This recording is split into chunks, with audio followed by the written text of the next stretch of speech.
12 and a half minutes before you know. You're using this for an approach, for instance. You could be using it for 12 and a half minutes with information that you shouldn't be using. That's the purpose. It could be inaccurate for 12 and a half minutes without you knowing. Older systems used to take something like 12 and a half minutes to actually come on steam. You used to have to run through it. I don't know if you've noticed you've all got sat stuff on your phones, I imagine. I have it, well, I've got my run on mine, which runs on cycling and running. But sometimes I get really frustrated because I go to switch it on and then it takes ages to come on, because if there's been an update or something, I've got to let it run through the cycle. And normally I don't have the patience to wait all that time, so I miss it, but it's there, and it does happen. Now if a satellite is moved, if a box, for instance, is the first time you ever use it, it will need to run through the whole cycle really before it starts to work. If you then take that box and transport it somewhere else, it will have to go through the cycle again, because in there what it has remembered is this, to do with where it was. If you take it a long way, there are different satellites, so it's having to find the satellites again. So it takes some time. We'll see that. There's another picture to that later on. So let's get this jumping a little bit. So forget those bits for the moment. That's an important statement there. Which are we using? It's the WGS84 ellipsoid, which of course was created for the satellite system. So it is the satellite nav system. And of course you will know that because you did that in nav, did you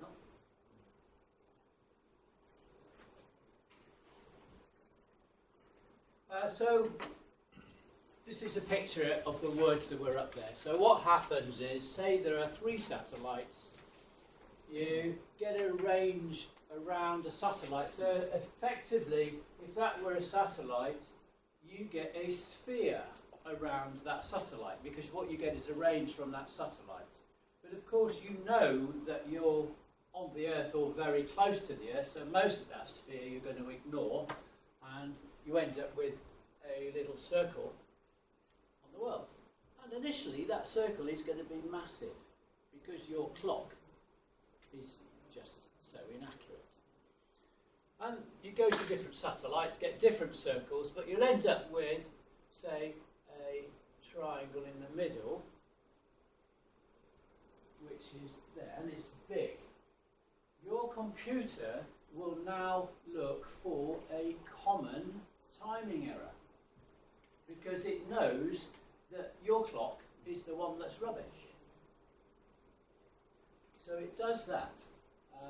3 clocks will produce that, get that cocked hat. So what happens is you get that circle or triangle, and it will start to subtract or add, depending which way your clock is, but it will keep looking for common errors until there's no longer an error that's the same from every satellite it's reading. Therefore, now your clock can be corrected with what we call clock bias. So we have our clock, and we now put a correction to it. That is clock bias. And now our clock, of course, has now become really accurate.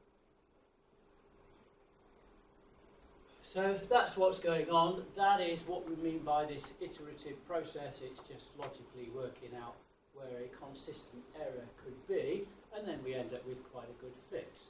You probably saw the word cocked hat on the other slide. Don't forget this shape here, shown as a triangle, that's a 2D thing, but what we're getting from it is a 3D shape, so it's actually something that's going like that and looks like one of those old-fashioned hats that people used to wear a long time ago. So that's all that is talking about. It's recognising it's a 3D shape. So, I like to start with the bottom.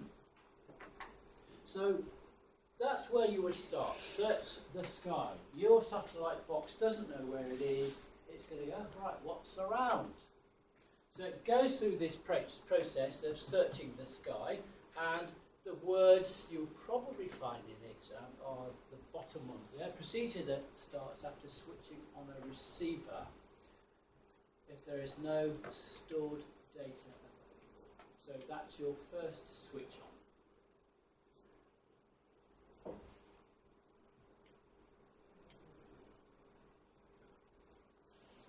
Or if the box has been moved.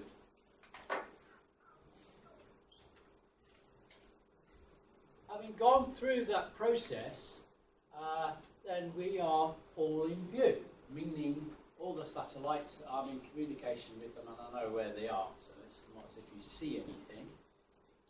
All in view is a term used then, and these are the words you're likely to see in the question, is tracking all currently visible satellites above the receiver's masking angle of what, how many degrees? 5 degrees. 5 degrees, and uses them to compute the position. So, really ought to redo that slide and put this bit at the top and then move that bit down, because that's first stage, that's second stage.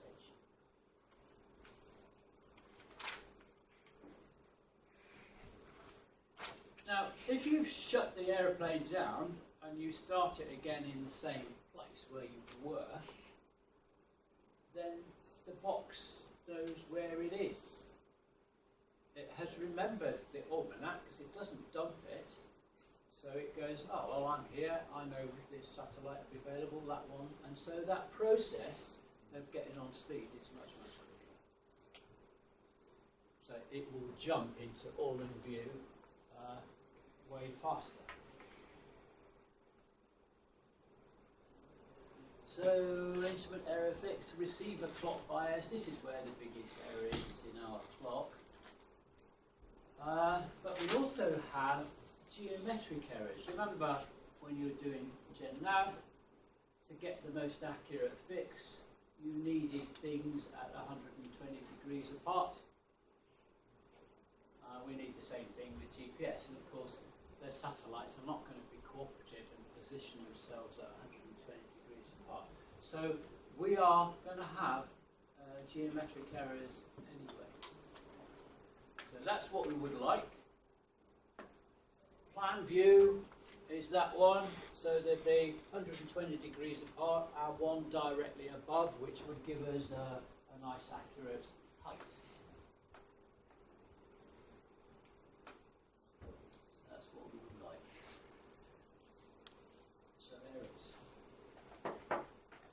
Ephemeris, the orbital error, plus or minus half a metre.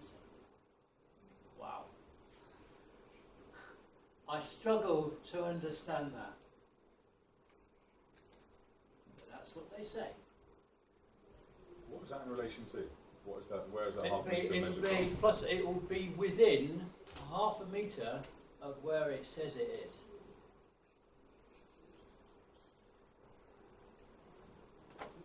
That's outstanding, isn't it?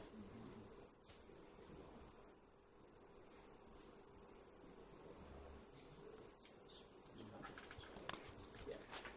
I know these. I don't know about these satellites, but I know some satellites are positioned and kept in position. I once went on a course with one of the students on the course. So it was a satellite pilot. Reposition the satellites. They've got a small amount of fuel on board and little rockets get moved. Atmospheric, ionospheric errors. So with a single channel receiver, I've already said this to you before, you're a bit stuck with atmospheric corrections because it's so unpredictable. The ionosphere, we can model it. We know what it's going to do pretty much. So that can be semi-sorted. If you are in a position where you can receive two frequencies, then different frequencies are distorted by different amounts as they come through the ionosphere and atmosphere. And you can compare the difference in distortion, and that will give you a clue as to what the timing error has become. So a much better correction for with a double one multipath signals. We can have multipath.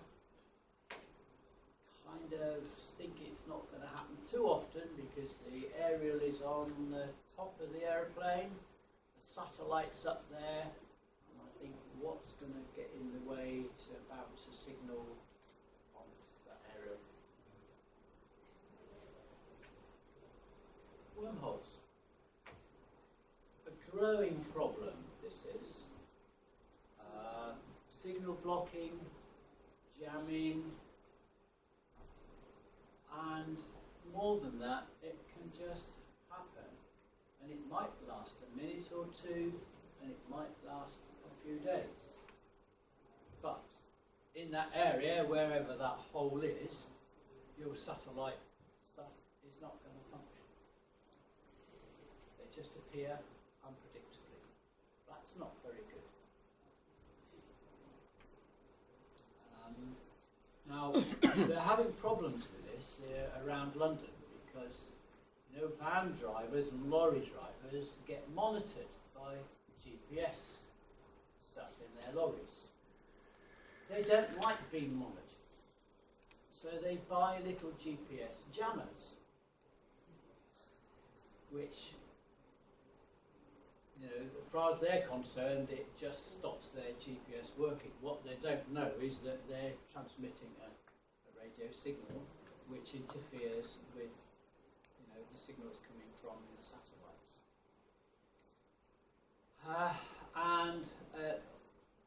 It's a growing problem around London because there are a growing number of lorry drivers who are doing this. So a wormhole is, again? It's a hole, basically it's an area in which the GPS system doesn't function. Alright. Is that pretty much just from the jamming that's going on? No, because this, I mean, jamming came in later, but it was happening to a lesser extent, and people, we don't know what's happening, it just happens. But of course, it is a very weak signal, isn't it, that's coming down from the satellites. It's not hard to create a little battery-operated thing like this. It can create a stronger signal than the GPS. So it's very easy to jam if somebody wants to.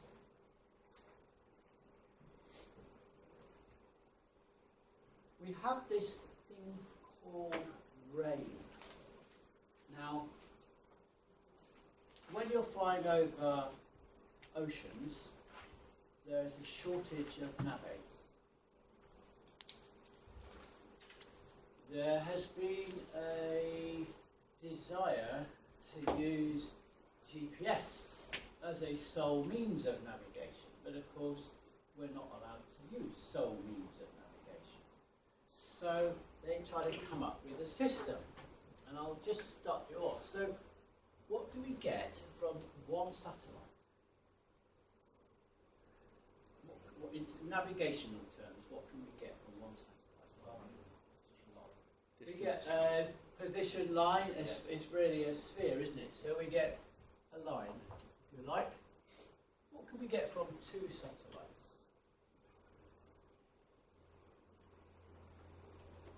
So it's fixed. Two lines, all right. So I get one circle and another one like that, yeah? So what do I call that? Remember? Ambiguous. Yeah, an ambiguous stick.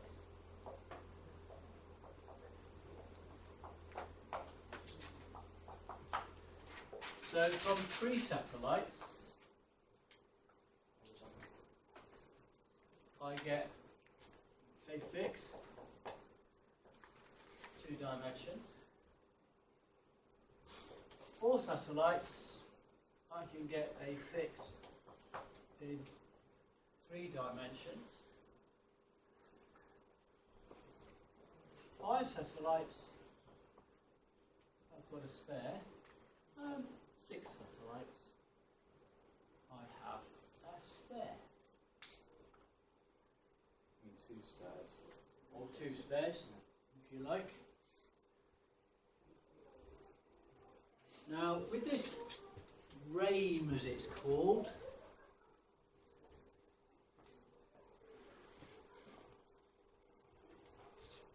Receiver Autonomous Integrity Monitoring. What it's saying is, it's a way in which we can monitor the integrity of the satellite system with our own equipment,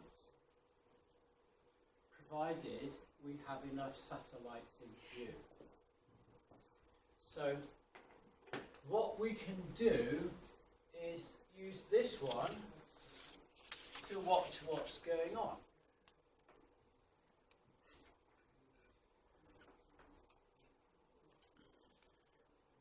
So we can identify a fault, so we can find a fault. I have this one, so say that one wasn't very good, I can shove that one into that one's place. So I have a means of finding the fault and excluding the faulty satellite. So I've got 2 levels of RAIN, if you like. I've got my basic one, where I can just detect that there is a problem, or I've got what I call enhanced RAIN, where I can detect the problem and put a spare in and replace it. So I still got my full system working. So it's about receiver autonomous integrity monitoring. You see on the top there, provides integrity but without additional augmentation. Fault detection and fault exclusion. Now, if I've only got 5 satellites, I've got the ability to do fault detection.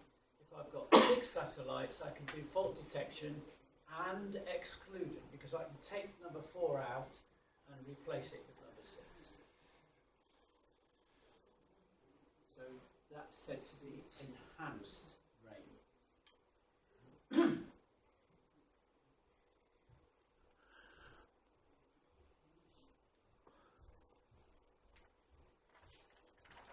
So we've been through 3D fix for 4 satellites. We're checking from a navigationist. We're looking at is it working? We talked about that. We talked about that. So our system would give us an integrity warning if we were unhappy there was inconsistency between the navigational sets. And the 6 satellites gives us an ability to have fault detection and exclusion. There's a bit of repetition going on here. So enhanced RAIN means we can discard any satellites, and that's what I did by discarding number 4. We may get a warning if there are insufficient satellites for a position fix. So integrity is saying, hey, where there's not the right information, it's not working particularly well. This one is saying, actually, we don't have enough satellites to even take a fix, so you can't use me at all, clearly, with that one. So FDE fault detection, FDE fault detection and exclusion.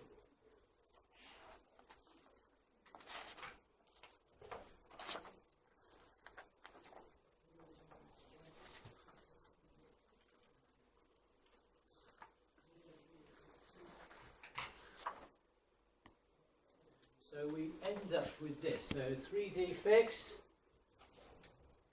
for enhanced RAIN with fault detection is we need a minimum of 6 satellites in view.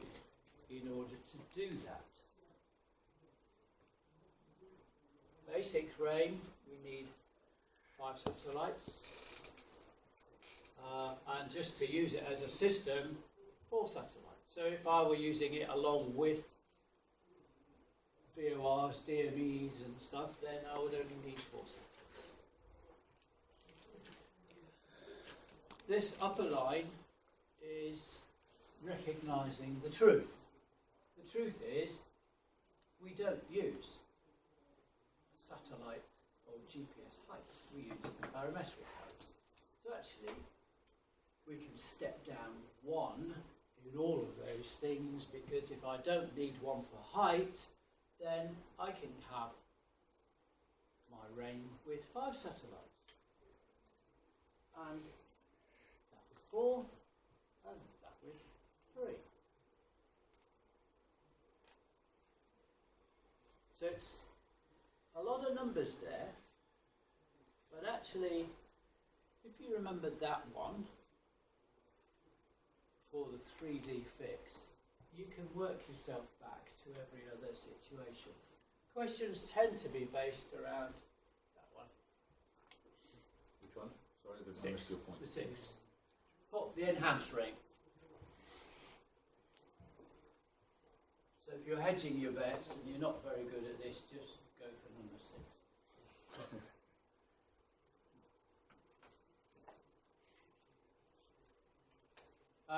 So we talked about integrity. Basically, we're saying we're not actually happy.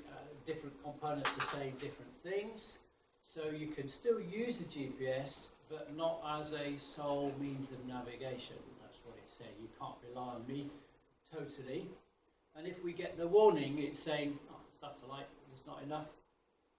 There is no satellite in fix, so don't use me at all.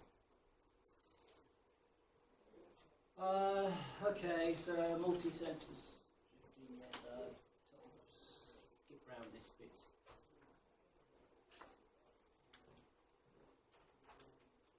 We use barometric altitude, we've said that. Right. Answer to the question. Multi-channel. That's what you've got to have.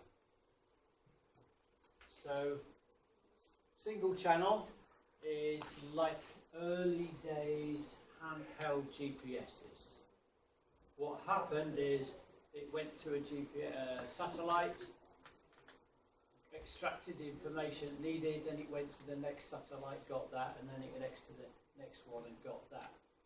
That fix that was produced was fine for somebody who was walking, because you're not covering much distance between things. But for light airplanes even, they were saying it's not sufficiently accurate.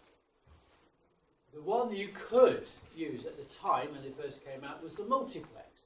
This one was still a small, almost handheld thing, but instead of taking and getting a whole fix from one satellite, a whole timeline if you like from one, it would flip very quickly from one to the other, multiplexing like that. And that was deemed to be okay for light aircraft. So you're talking about travelling around about 100 knots. For commercial aircraft, you have to go for the multi-channel, which meant there are several aerials on there, and each one could be in communication with the satellite and so on. So I remember the ones on the Hertz we had that had about 11 aerials on, so they're well capable. As time has gone on, there are much cheaper systems than these, which are actually now better. But the answer to the question still remains that one currently. So you've got some general aviation aeroplanes flying around with better nav kit now, if you like, than commercial aircraft in those sort of senses. The question is, what kind of GPS do you use for commercial aircraft? Yeah, multi-channel. Finish. Aerial, where do we put the aerial? Well, clearly it has to be on the top of the aeroplane, doesn't it? But the question is whereabouts on the top?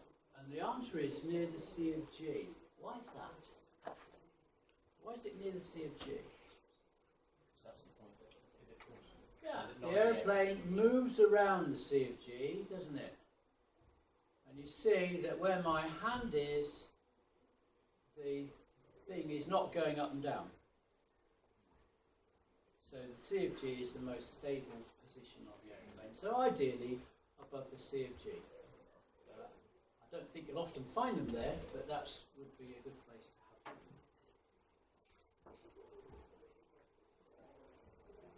We move on to differential GPS. So I've mentioned this ability for the Americans to fiddle with the system to make it inaccurate. That is called selective availability, SA.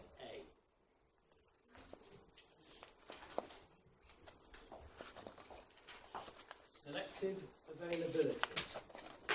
And what they would do would be to dither the clocks. And of course, if you mess about with the timing, the whole system is knackered. But of course, if you've got access to the P codes, that would give the means to undither, so to speak. He'll make a correction so that your system wasn't affected, but anyone else using the stand position would not be able to navigate particularly well. So that was the idea. Now, civil aviation wasn't very happy with this because they were saying, oh, the GPS is fantastic, it's a free service because it belongs to somebody else, but they're going to do this. And they were looking for ways around it, and they started to find ways around it. So rather than appear that they'd had this taken away from them, the Americans came up and said, I'll tell you what, guys, we won't use it. And they declare that satellites going up for quite some time don't have that capability. My guess is that they have a different capability. I cannot imagine them allowing it to be used by anybody in times of war like that. I just can't see it happening. Anyway, we're looking for ways around it. And one of the early ways was, I've got a runway, was to put a little satellite receiver next to the runway threshold. That satellite receiver knows where it is. It's also getting a fix from the GPS system, and it says, the GPS system is saying that I'm there.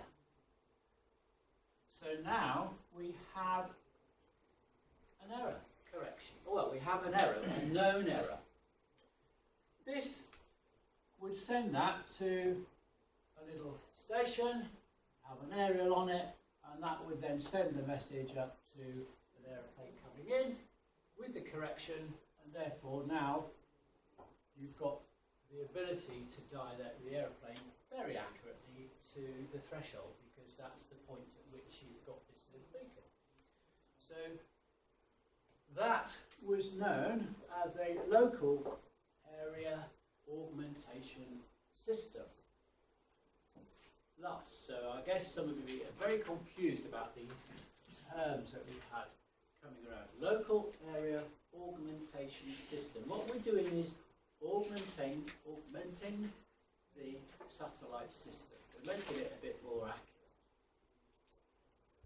accurate. And because that information was delivered to the aeroplane from the ground up to the aeroplane, it is also classed as a ground-based augmentation system.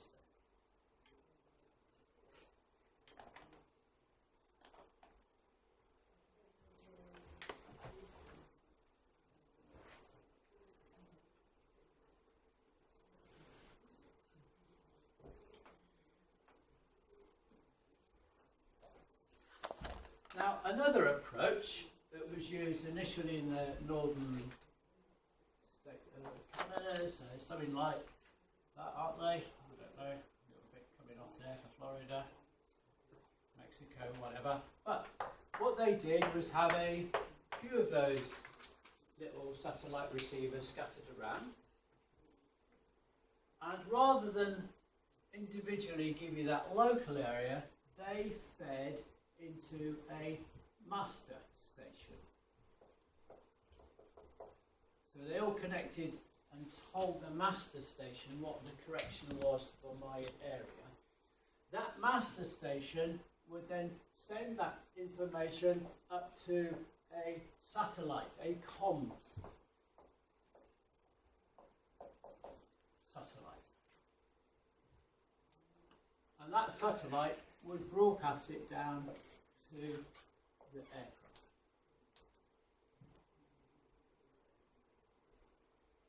This covers a wide area. So it is known as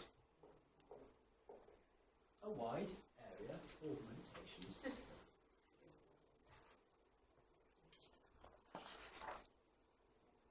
How do we deliver that system? We use satellite. So it is a satellite-based augmentation system. So the WAS and the LAS is about what the system is. The GBAS and the SBAS is how we deliver it. And they sit together.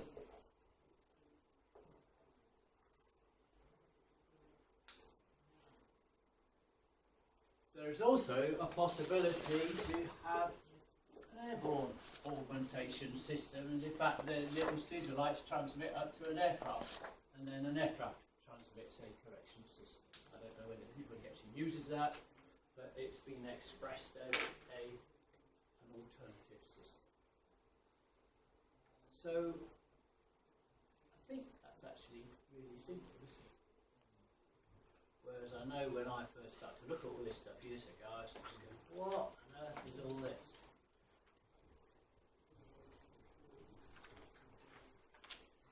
So we have satellite based, meaning it's just transmitted up to a satellite and the satellite beams it down, or ground based, in which it's coming up from underneath. Now, the aeroplanes that are receiving these corrections will, of course, need to have appropriate receiver systems. They will need to have an appropriate aerial to receive it and a means of using that information. And clearly, for this one, the aerial is going to have to be on the bottom of the aircraft, and for this one, the aerial is going to have to be on the top of the aircraft. We are not using the same satellite, is it? Sorry? We are not using the same satellite for SBAS. We use geostationary. No, this is a comm satellite, so it's not a GPS satellite, it's a communication satellite. So this gives an accurate position there. If I were to be over here, I'm still using that correction. Is it going to be as accurate as here? Is the correction going to be as accurate? If I'm over here, is the correction I receive going to be as good as if I were here? Be brave? No. No, it's not, is it? So I know I'm asking this because I know there's a question there asking about the accuracy, and obviously the further away you are from this, the accuracy is going to diminish. It is a local area augmentation system.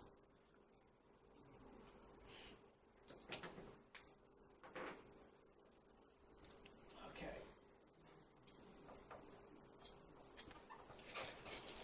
John, those areas we were just talking about with the aircraft receiving out through the bottom of the aircraft at the top, are they the same areas that are taking in the normal satellite stuff? Or not? Or are they different? No, it'll be a different area. Different frequency, Right, okay. you need a different receiver box and stuff like that.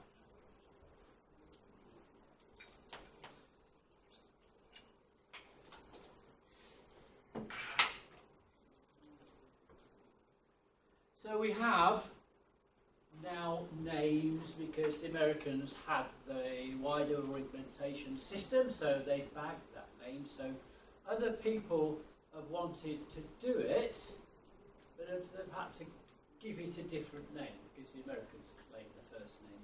So we have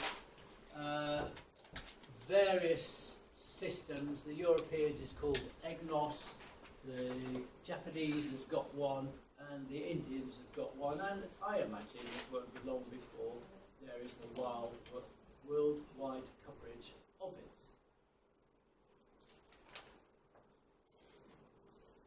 Do I still need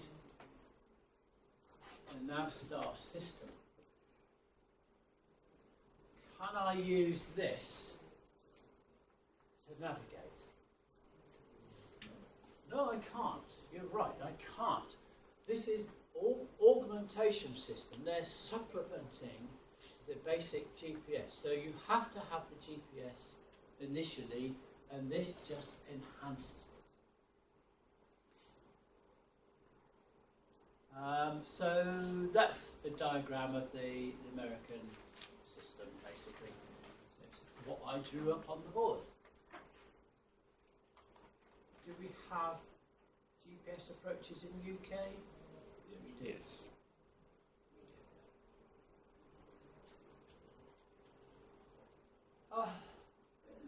So different services.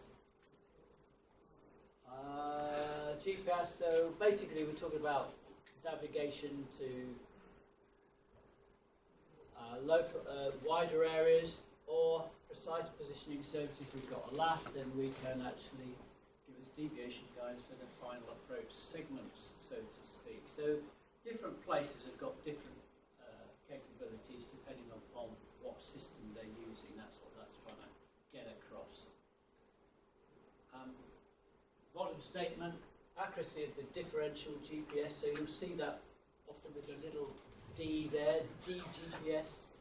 What we've been talking about, this augmentation system, is sometimes called differential GPS. So that's all we're talking about. And it decreases with the distance from the ground receivers, which is what I was trying to illustrate here. When we speak about GLS, is GPS landing system. Are we using this GBAS? It depends what's around in where you are. You could be using GBAS or LAS. Yeah. But it's based on this kind Yeah. of landing system. Coverage, so it comes back to the Christmas tree again, like the ILS. So 20 nautical miles, 10 degrees either side, 15 nautical miles, 35 degrees either side.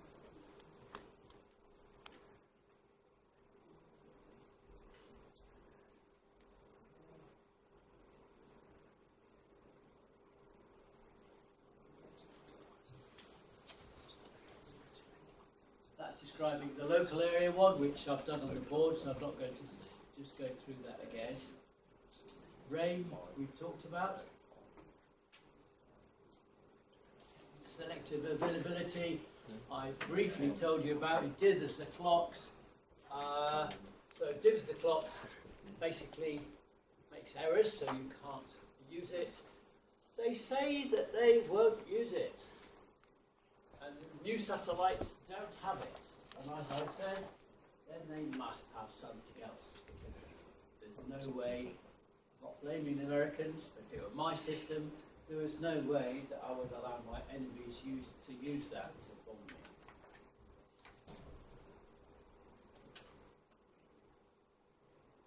And we use it for all sorts of things now. One of the motorway bridges going over to Wales, a neighbour of mine, when it was done, had a little jetting company. They have water jets coming out of the hoses, you know, like patio cleaners, that sort of thing. You've probably played with those, but 30,000 psi, not a few hundred, and that would cut concrete. When they positioned the big plinths into there for the bridge to go across, they used differential GPS. So set up a local GPS system, and that was used. But one of these, they actually got out of position by 6 inches, and so he was employed to cut it out, which was very profitable for him, but very tiring because the tide doesn't match into human sleep patterns very well. So as the tide went out, they went in. As the tide came in, they were through, and they were just backwards and forwards with the tide for about 3 months. Absolutely exhausted in the end. But there you go. And I think that's satellite stuff. So a very